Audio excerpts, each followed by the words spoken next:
Lihat langit yang luas, bintang tak terhitung jumlahnya. Siapa yang menata semua itu tanpa salah tempat? Laut bergelombang, tapi tak melampaui batasnya. Siapa yang menetapkan batas itu? Gunung berdiri kokoh, bumi tak bergoyang.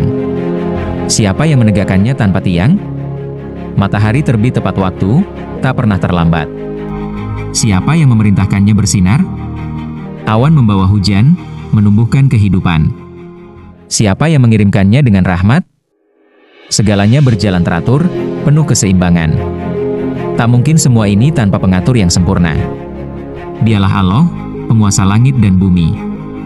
Tiada sesuatu pun terjadi tanpa izinnya. Allah lah yang mengatur seluruh alam semesta.